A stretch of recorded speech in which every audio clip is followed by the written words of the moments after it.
Spirited Drive's Unreliable Cars, and you are joining me today inside Habu. Habu is my 1993 Ford Thunderbird Super Coupe.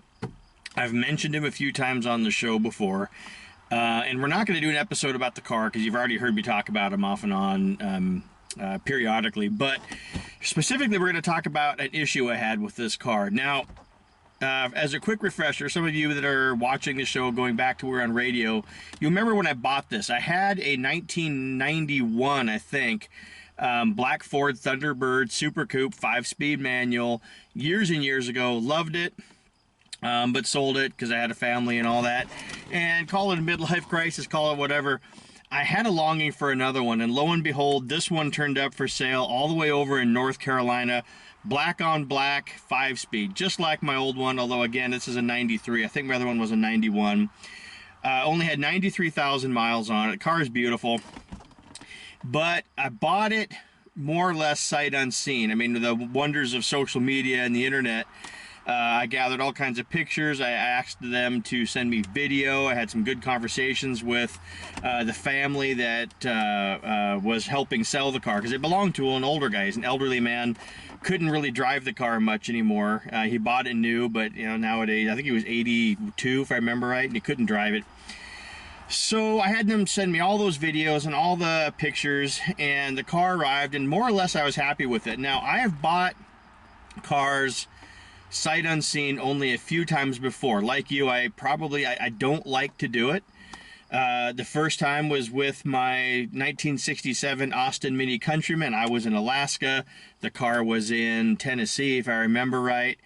And that guy sent me literally 220 pictures. I don't know how many videos underneath, behind the engine, running, you know. And actually, I was pleased. The car came out great. Now, it's funny. The two times I have purchased cars from somebody in another state that were from somebody I did not know, I ended up getting a good car. This was the other one. The two times I have purchased vehicles from somebody in another state that I considered a friend are the two times I got a car that was not as advertised, and we'll leave it at that.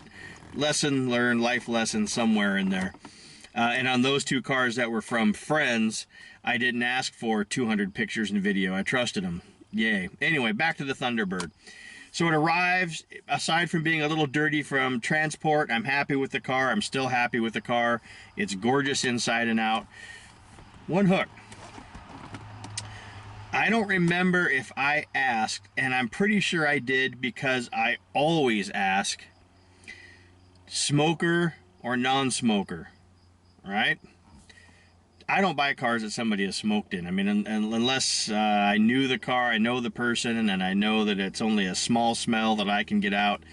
Typically, cars that are owned by somebody that smoked have a certain odor. You know what it smells like. Not to mention things are all yellow and horrible inside. Anyway, you see where I'm going with this. Car showed up, I got inside. It wasn't horrible, but yeah, it had a bit of a smell. So tried this, tried that, nothing was really working.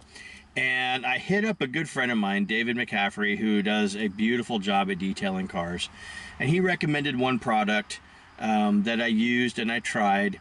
And then I tried another product. A good friend of ours that is a sponsor of this show, West Bay, said, hey, I got a product you ought to try. So I kind of did a comparison between the two.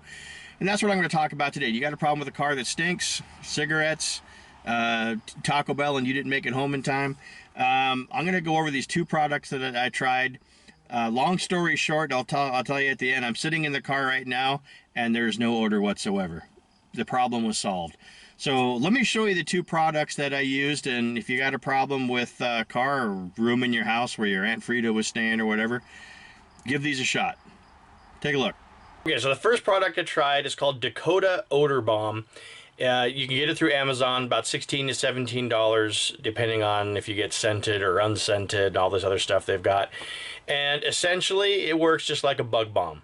You take off the cap, you set it inside the area that you want to deodorize, you push down on the trigger, and you run away.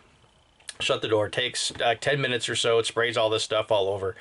So what were the results? Well, after giving it enough time, of course, to go off, I went back. Now, a couple of things. It sprays a mist inside the car. I kind of expected it. I wasn't surprised, but you know, I had a little bit of a residue, a little bit of film I had to wipe off some of the interior. Wasn't bad, didn't harm anything. It came right up. It wasn't soaking wet or anything. And I thought, well, if anything, you know, it hopefully really soaked into the headliner. So, you know, it was almost like a replacement. I didn't smell cigarette smoke.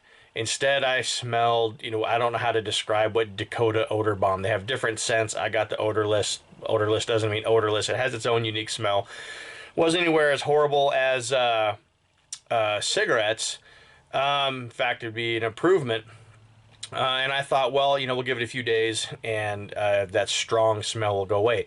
And it did. Now, problem was the cigarette odor kind of came back as the Dakota odor bomb scent faded out. You could still smell the cigarette. Not as bad as before. I'd say it knocked it down by at least a half. Maybe worse after it sat. If the car had been in the hot sun, it was really hot. You'd open the doors like, oof, right? So I gave it a while. And then I tried this other product that we got from West Bay Auto. Okay, so this is called Refresh, Auto Refresh Premium.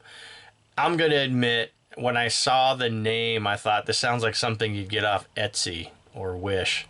But it came highly recommended by my good friend Ken Price, again down at West Bay Auto, and Ken's one of the guys I take his word on it. He said, tell you what, I'm going to promo you one of these, and I really want you to try it because I firmly believe in it. All right, sounds good to me. So I went and picked it up. Now this sells at West Bay, I believe, right around $21 or $22. So we're talking a little bit more.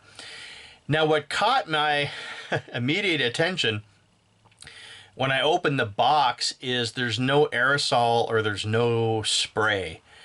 There was this plastic or paper cup looking thing, reminded me of like a cup of noodles, and they called it a launcher, and I'm like, I don't get it.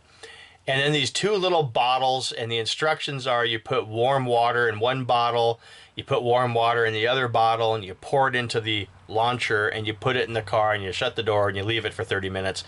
It's almost like when you're a kid and you're playing with those chemistry sets. You fill up one bottle, and you pour it in there, and there's a weird smell, but no big deal.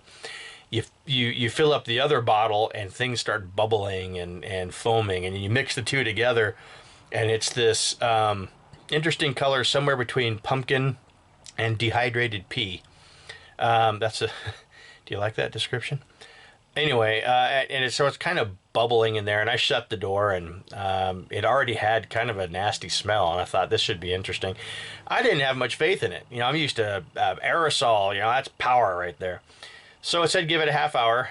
I gave it a little bit longer than that.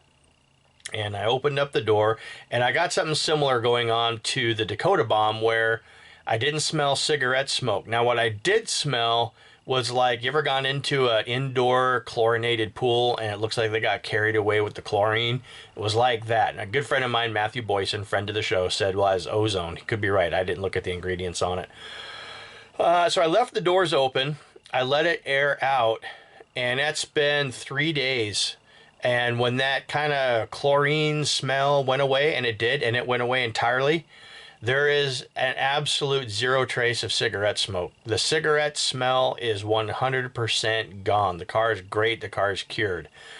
So there you go. Dakota, you did kind of work, but honestly, from now on, this Auto Refresh Premium Odor Eliminator, Auto Eliminator, again, my good friends at West Bay Napa sell it.